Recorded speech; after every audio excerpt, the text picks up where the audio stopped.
or that's people everywhere, and it was cold out though, and I had gloves on. I put gloves on. And I remember running down the promenade, and for the first time in a year, I felt normal, because no one could see my hands, you know? I ran by people, they didn't look at me weird, and I didn't get these looks.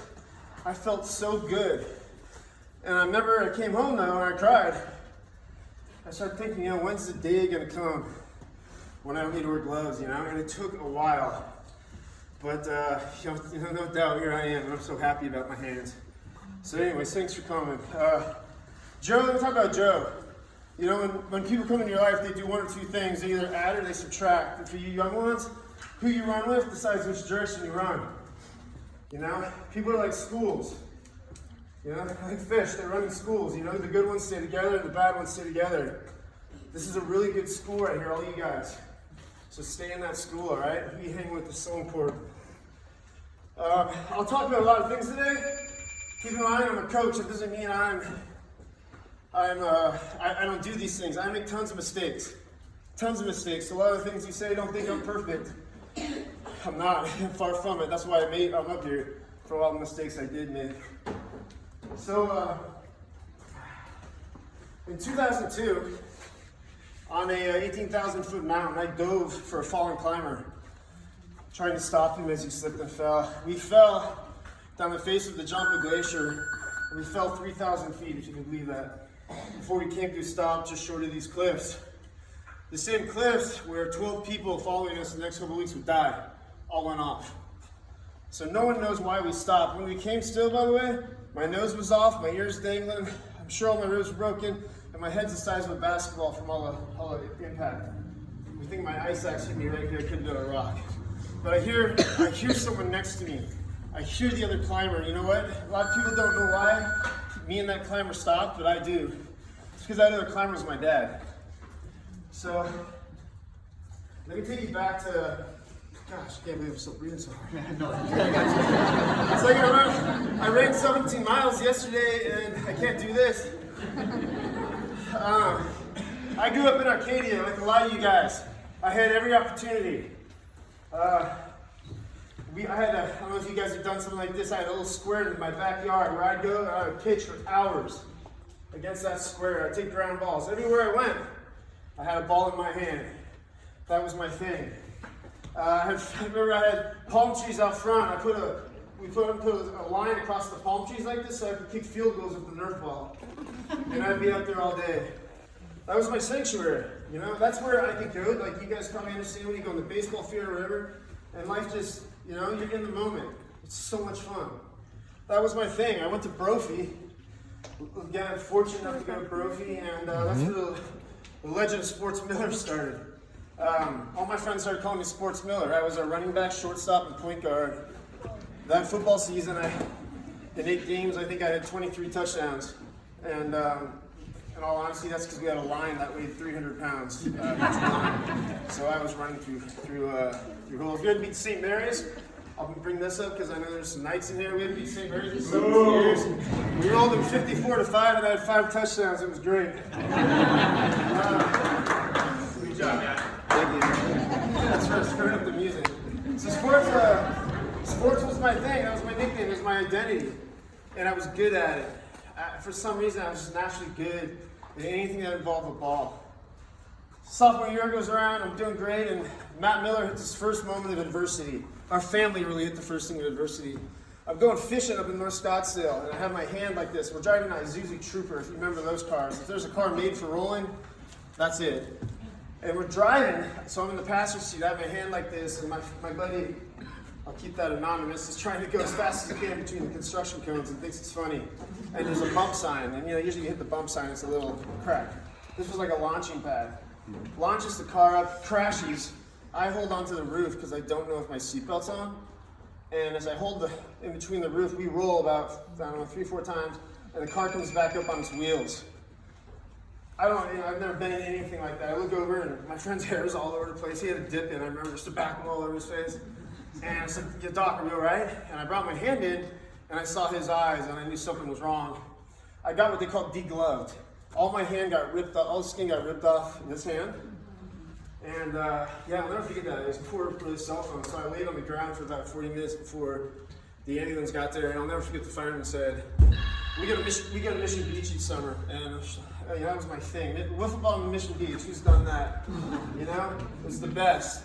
And I asked the guy, hey, I'm going to Mission Beach in a few weeks, but the medic, am I going to be able to go? And he goes, man, I don't think you're ever going to use your right hand again. And for some reason, I remember so succinctly him saying that, but it didn't mean anything. It didn't do anything. I knew I was going to be all right, and the reason why is I knew there was a process, and if I followed the process, things would work out. The process was I was going to go to therapy. I had this surgery. They put pins through my knuckles. I'd have those for 4 months before they ripped it out. I looked like a science Edward Scissorhands walking around school.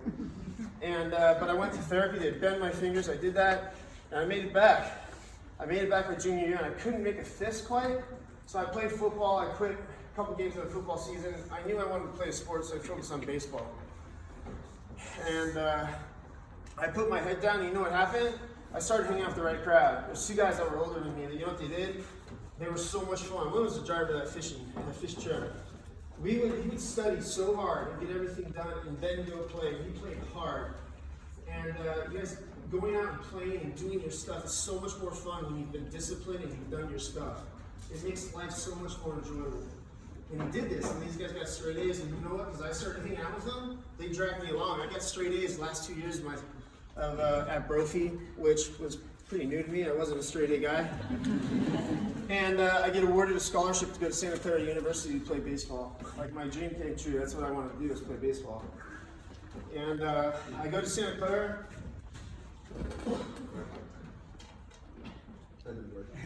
I go to Santa Clara and work my tail off. And freshman year, we're playing Stanford, #1 in the country. And what they do is you'd go to the locker room and they would have a piece of paper, the dress list, everyone who's dressing for the game. And that means you get to sit in the dugout, you participate in drills, you could play in the game. I go there and I wasn't on the dress list. And it was the first time I'd never been like the best player, for one. And now I'm not even on the team. So I have to sit in the stands and chart these guys that are doing the exact same thing that I want to do, and it hurt me. I went home that night, went to Swig floor 9 in my dorm, and I made a plan. And the plan was I was going to be the first one to practice and the last one to practice every single day. I was going to hit on the tee for 30 minutes. I was going to take grounders after, in 1 hour in the cage, and I was going to work out every day. And I did that for 1.5 years. The end of the year, I did make a dress list. I got 3 bats the whole year. And I was 1 for 3, by the way, so bad number 300. But sophomore year rolls around, and I stuck to this plan. I did it all summer. And finally sophomore year, we're playing University of Sbarba, second series of the season. And I look at the dresses. I'm not just on dresses. I'm batting leadoff and playing shortstop. And first at bat, I ripped one down the left field line, and it was like everything was so slow. When you guys are hitting really good, you can see the ball real well. It was like the game slowed down, and I got a double down the left field line. I don't even remember touching the bases. I was so happy. I get up the next at bat, the guy throws a 2-0 changeup, I'm way in front of it, I hook it, furthest ball I probably ever hit, it goes down the left field line for a home run. From that day on, I always was in the starting lineup. I went 8 for 12 that series, and so I got my opportunity, and it paid off. And it paid off because I did my plan, You guys, when you love something that you're doing, it's the process that's the fun part, not the product. A lot of times we can't. We might not make the team, but as long as we do our best and we're doing that as best as we can, if that happens and you don't make the team, you'll see you still won. You still felt good. We compete against other people. You guys got to compete against yourself to be the best you can be. I did that and it worked. Sometimes it doesn't work though. So anyhow, Santa Clara goes on, and I graduated. I kind of had a bad senior year. I started having fun my senior year a little bit, and the batting average came down, but I wasn't good enough to play in the Mapes. If I would have known now that I knew then what I knew now, I think I would have been a lot better, but I wasn't mature up here enough to have that practice and discipline. So I came back here after Santa Clara graduated, and what am I going to do, you guys? This thing I love is gone, it was my sanctuary. When I had stuff going on and I was stressed in life, needed homework, I'd go to the baseball field, and everything would go away. It was like I was just in the moment. And now that's gone. So I was really thinking about that. I started doing, I got in the investment world with my father, who had a business here. We started working, and 8 months into it, he goes, "Hey, Matt, you want to go on a mountain climbing expedition?" And I said, "Absolutely, Dad." I grew up with a father that introduced me to the outdoors at a really young age. And you guys, there's something powerful about nature, and I feel I was so blessed. And it's one thing Joe and I want to do. If there's kids here who haven't been exposed to nature, we want to take you out there camping. We want to show you what happens when you get out there and get grounded. So I was so fortunate that I had a father, and I realized some people don't. We're willing to step in and be those guys. So anyhow, he teaches me about the orca. We went fishing in Alaska. We did a trip where we didn't see humans for 7 or 8 days, fly fishing, catching huge rainbow trout. The truth was we probably should have died, many trips before. But we made it, we always made it out. And so he invites me on this trip. I say, yeah, let's go. It's called Pico de Orizaba. It's a volcano outside Mexico City. It's at 18,000 feet. It's usually a really safe mountain. From 16 to 18, there's a glacier. Maybe I'm getting probably the altitudes wrong, but there's a glacier you basically walk up. And what happened is, usually they get really good snowfall from the monsoons, and that year they didn't get any. So it was like an ice skating rink. And this mountain's usually really safe. A lot of people go there to train for Everest. It's the third highest mountain in all the Americas. So we go in there thinking it's safe, people go there, right? And we thought we were in good hands. One of the guys who was leading our trip had, I don't know if he guided on Everest, he'd done some stuff on Everest, but he had our trust. And so we go. And I'll never forget, I'm leaving the office, leaving my dad's office when we're going last day there, and this guy named Brad goes, hey Matt, don't become the next Beck Weathers. I'll never forget that. Now Beck Weathers is a guy, in 1996 there was a horrible accident on Mount Everest. There was a movie just made about it called Everest. Did anyone see that? Beck was a pathologist from Dallas that they left for dead twice. And he, amazingly, it's an amazing story. He comes stumbling down the mountain after they left him dead, 2 times. And he ends up getting these crazy hands, these crazy surgeries. And this guy tells me, don't become the next Beck Weathers, right? I just put that in my pocket and go, sure. Just remember that though. And so we get to Orizaba, I'll never forget. We're going up to base camp, and this guy, Senior Reyes, was the guide and take care of us. And I'm walking with him, and he goes, Matt, if the mountain starts talking, you and your dad watch out. Pay attention if it starts talking. And I thought about that. I thought about it a lot, but at the same token too, things always talked, and it always worked out. So we went, and that night I remember there was a big window in the little hut. We're at 14,000 feet, maybe staring right up at the glacier, and it was a full moon, and it was like daylight outside. I didn't sleep a lick, and I'm just staring at this mountain, and it's like staring right back at me. I just remember that so vividly. We get up, start hiking in the night because you want to get to the glacier by just about morning. We get to the glacier. I bend down. It's time to put on your crampons. Those are the spikes on your shoes. I go down and do that, and I tie my shoes for the last time with my fingers. It's interesting looking back now. Put the crampons on, we start hiking, and the rest of our group is a little bit in front of us. We were moving a little bit slower, and I stayed back from my father, and we were just on the summit, and he slipped and fell, and I kind of went down like this, and the first time he stopped, and we sat there and talked for a while, dug out a little side of the glacier trying to think what to do, and our group was just above us.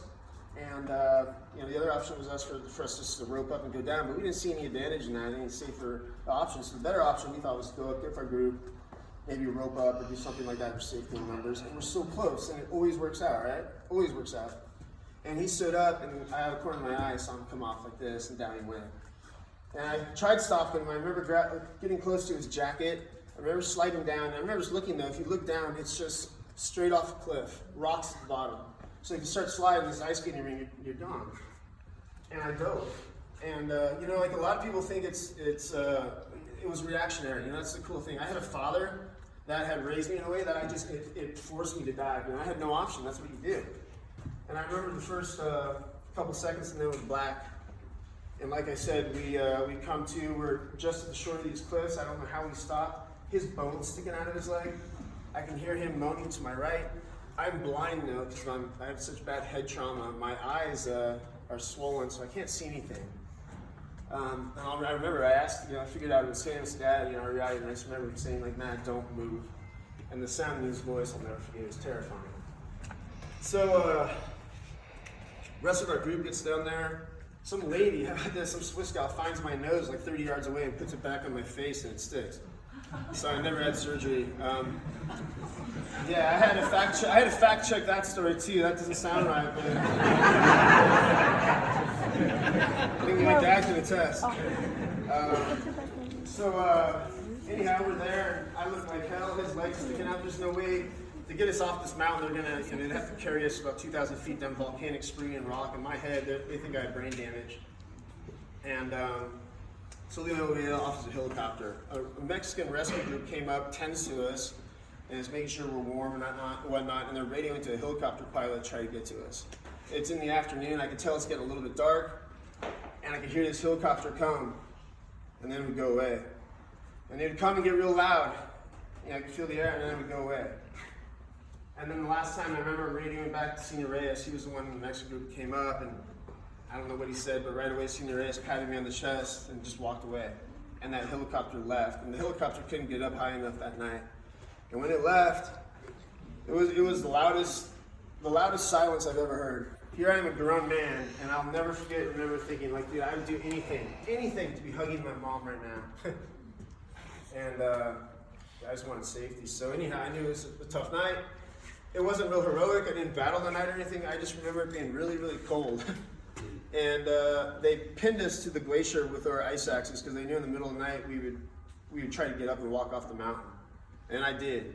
I tried really hard. I remember that. And I remember coffee. And I remember coffee. It's important. I kept thinking about a cup of coffee. It felt so good. And for some reason it was Starbucks. And I was trying to walk there. And, yeah, it sounds funny, but it's not.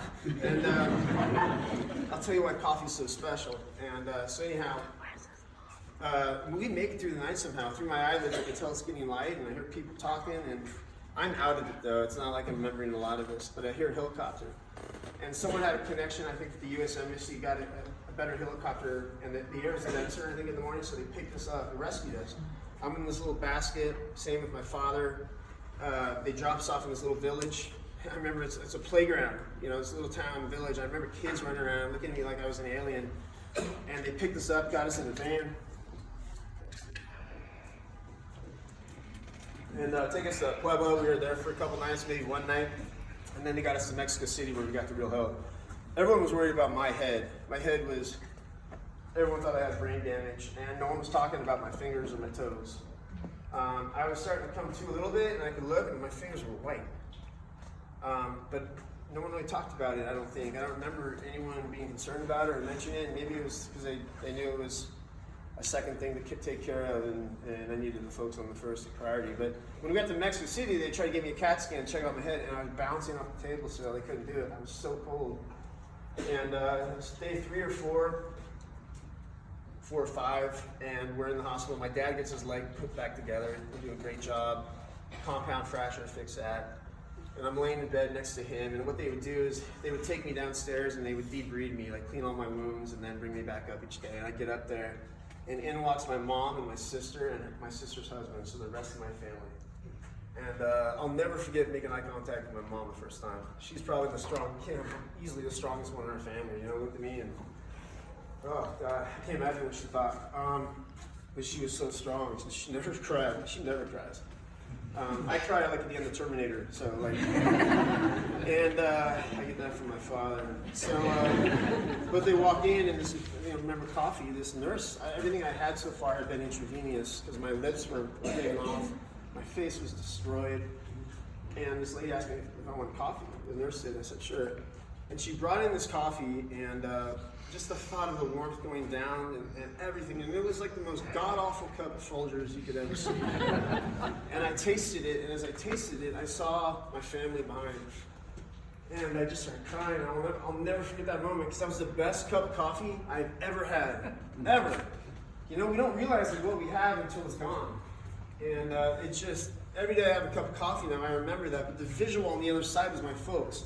I remember, here I was, I worked so hard at your guys' age to do all these things, get good grades, do all this, and that stuff's important. I got a job, it's important. But what was really important was in 30 seconds, all that stuff was gone, and all that mattered were these people that loved me right in front of me, It was all about relationships. I'm a firm believer you can make it through anything if you have one person to go through it with you. I looked at you and you're crying, I'm sure. It made me cry. That threw me off. So the coffee was unbelievable. I'll never forget that. And, gratitude is such an amazing thing. Joe and I always talk about this. Like, if you don't like the channel, switch it. You know, we have an ability, it's a state of mind of how we perceive things. And when you walk in here with a smile, it changes your state, it changes everything, and you start perceiving it. And when I have that cup of coffee, I have a big smile. I have a big smile. You know, I was thinking about today, no matter what comes out of my mouth today, I was like, it can't be bad. Like, look at these people that I get to talk in front of. It's unbelievable, you know. So they give me, I remember they get us in a jet to airback us back to Mexico, or to Phoenix. And I'll never forget, it was a private jet, and I'm laying in the bed like this, and I remember taking off, and we banked right, and there was the mountain above the clouds, like just staring at me. It was like it was saying goodbye. We take off, get to Phoenix, and the drill in Phoenix is, I end up moving into my parents' house, but my hands are white at this time. I forgot this story. I'm in Mexico City, and it was after one of those debriding things, and I get up, and I'm moving my fingers in, and shortly after the coffee, and all the skin slops off on my middle finger. And that was the first time I knew this was real. But you know, they had me on so much drugs that it wasn't, you know, to me it was like, wow, that's pretty cool.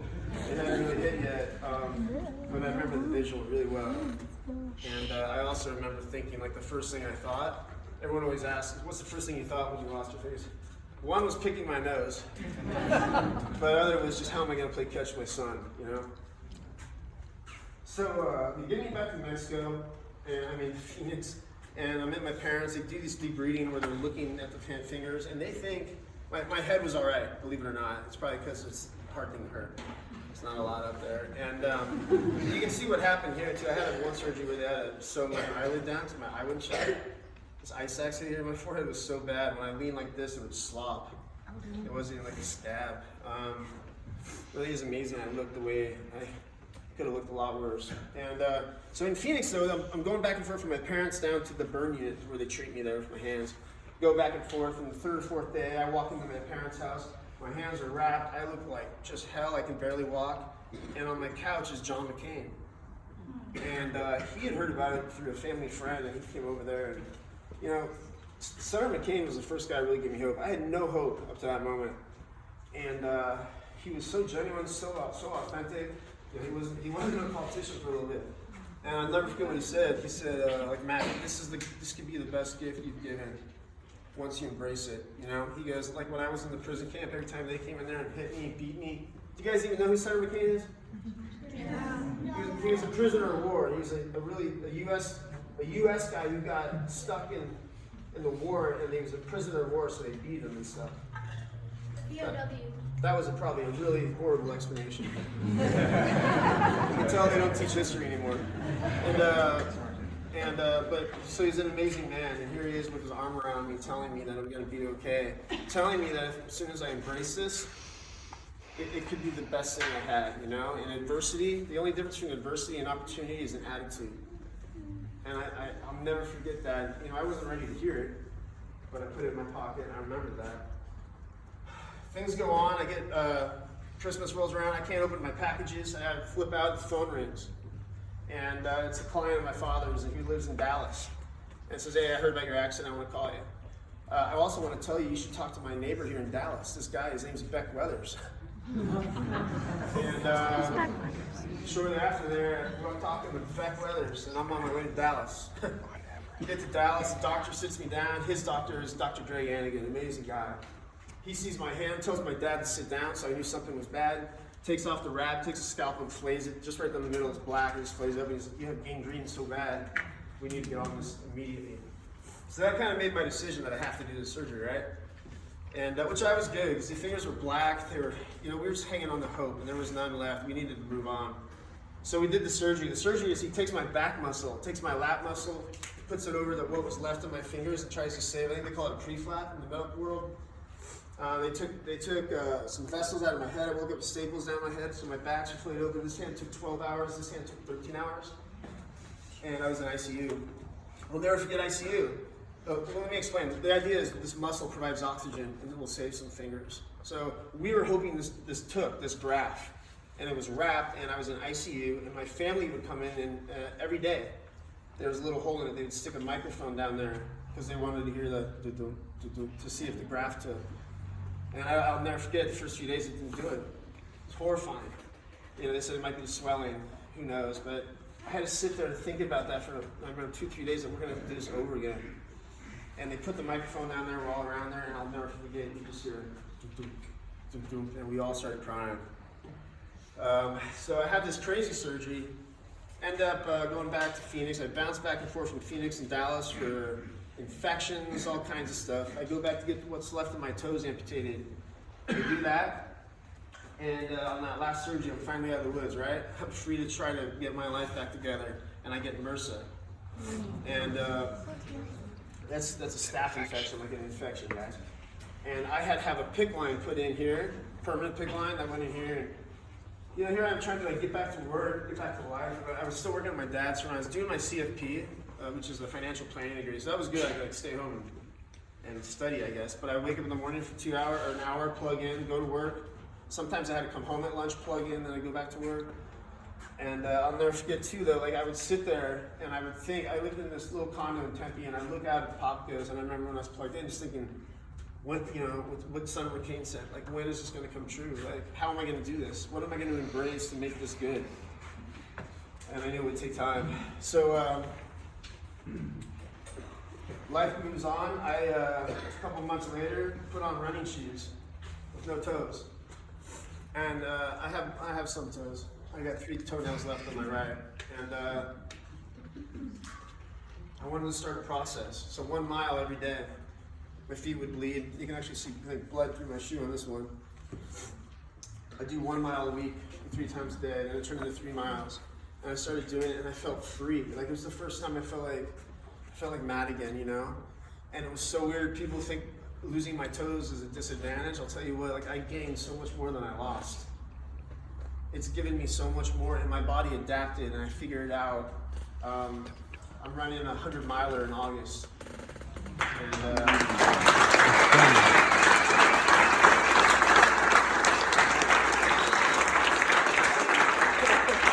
I just signed up for it, so hold on. I'm actually a gentleman here gave me a sponsorship to one of the hardest 100 milers. My parents don't know this yet. They need to. And so I'm doing that in August. Here's the thing, what I'm trying to point out is what sometimes we think is our biggest weakness can become our biggest strength, you guys. I hated running before, and then when this happened, you know, that's the beautiful thing about life. We lose one thing, there's so many other things, other doors open. You just have to be able to walk through it and accept it. Change isn't easy. So for the next few years, you guys, I tried changing everything. I moved to Los Angeles. Thought moving to LA, I got a great job. I'm going to move to Los Angeles, the most pretentious town in the world. And walk around with no fingers. And I had a girlfriend through all of this who, up to this point, had done everything. You know, tied my shoes, done my bank card. I go to LA by myself without her. And the reason I did is I told her, I don't know if you're a crutch or if I love you. I need to go fail on my own. And I'll never forget that. I went to the first day I'm in Brentwood. Go to Brentwood and I see, what's that guy's name? Ben Affleck. He's in there. I'm so nervous. You know, not that like I'm starstruck, but I'm just, where am I? I'm this weirdo with no fingers walking around. And I dropped my card at the cashier. And the lady, I'll never forget, the lady behind it wouldn't help me. She's staring at me, and I'm just pouring sweat. I'm trying to figure out, I'm down, I look like an idiot.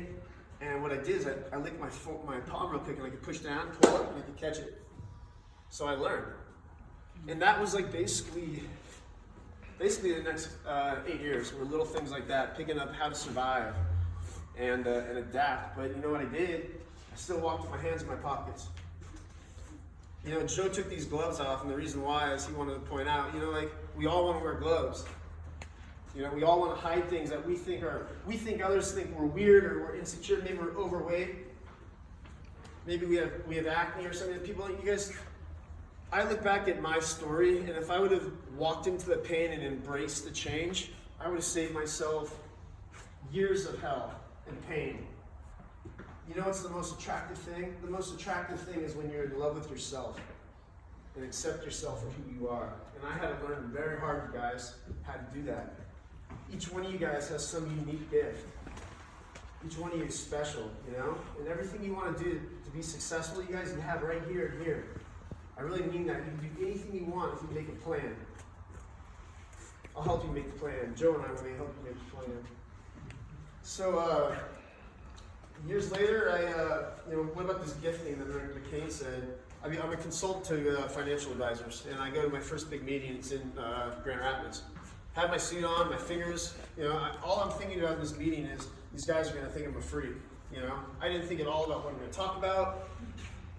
It's the first time. How am I going to shake hands? What does this guy do? And I put my hand out. I'll never forget. I walk in, and I had a bio, and the bio said I played baseball and whatnot, so they must have read that. And we're sitting down. I shake everyone's hand, and it was okay. Everyone shook.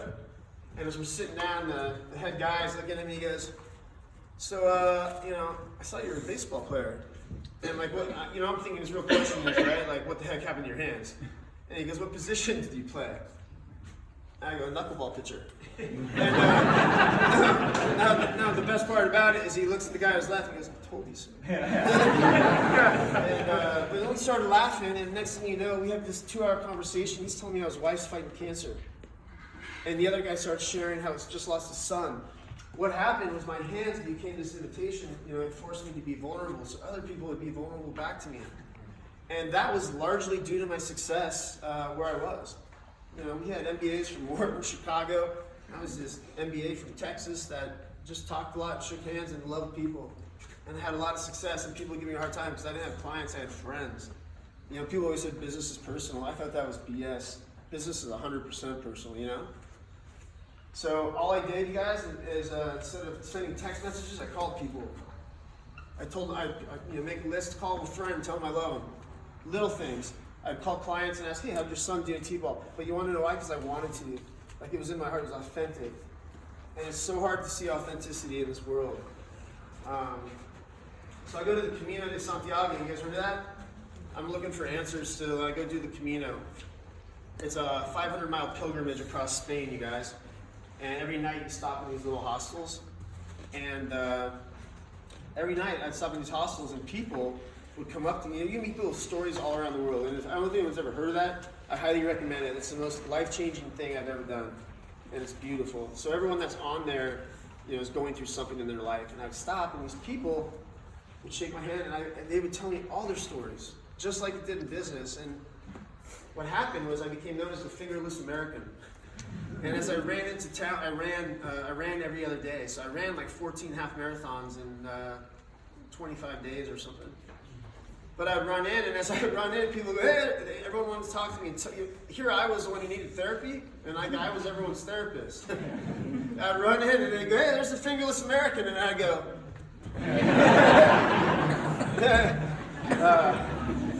So anyhow, the point is, like this thing, as soon as the door opened, as soon as I accepted it, it became the greatest thing for me. Do I wish it didn't happen? Do I wish I could still play catch? Yeah. But now I can run 100 miles without toes, and I can get up here and talk to you guys. Next time without tearing up. Sorry. Where was I going to talk about Joe? We're good. No, we're not good, man. Oh gosh, just went blank on my conclusion.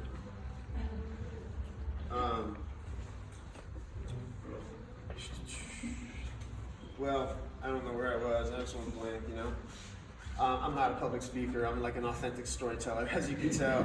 And you know what? I walk off these stages usually and I feel upset because there's so many great things I learned that I didn't share or I didn't articulate well. It wasn't the fall, you guys, that was hard. Fall was the easiest part. It was the climb up. And I fell so many times. So many times, you guys. I even got stuck with pain meds. I battled that forever. You know what I learned is in this day and age, it's so easy to use external things to manage our internal state. You feel sadness, you have a drink, take a pill, go buy something. Get on your phone. We live on our phone. 2 years ago, I moved up to Prescott. I put away my phone. I had no email, basically no TV, and no car. And you know what I did? I got a master's from Texas. You know what I did? I went and got my forklift license. And I drove a forklift. And it was life-changing. Life-changing. You don't understand the time we spend on our phone, how distant. These things are supposed to bring us together, these technologies, but they push us apart. It was life-changing. And so all these things, Joe reads I have a Clarity Lifestyle Company is the name of my website, my company, and that was a landing page for my speaking. First time I meet Joe, people think we're married. We met 5 weeks ago. And he calls me up, I go to Prescott, and he goes, "Hey Matt, we gotta talk, we gotta have coffee." First time we talk, and I come back down, I said, "Joe, what's up?" He goes, we got to work together. I read your website. We share philosophy. Like we think the exact same. You're the only person who wants to help people as much as I do. And I go, sweet man. Like, what are we gonna do? He goes, we're gonna help people. And I remember I looked at him and I'm like, dude, I'm in. So we have things we've done. I've done public speaking, paid public speaking engagements, some coaching clients. Joe does his thing. You know, Joe's a great trainer, you guys. And I'm not trying to sell Joe, but you want Joe's a great trainer. He's got this down. He knows what he's talking about. But it's because when you're in the room, he makes you feel like you're the only person in the room. You know.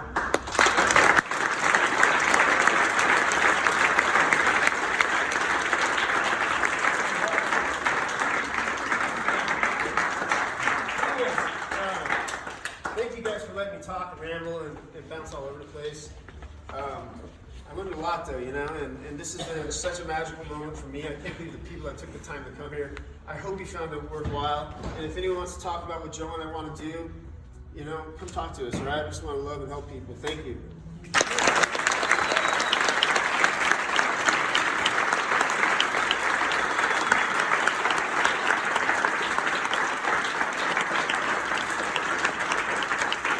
First, I want to thank everybody for showing up. It means everything to me. So thanks, you guys.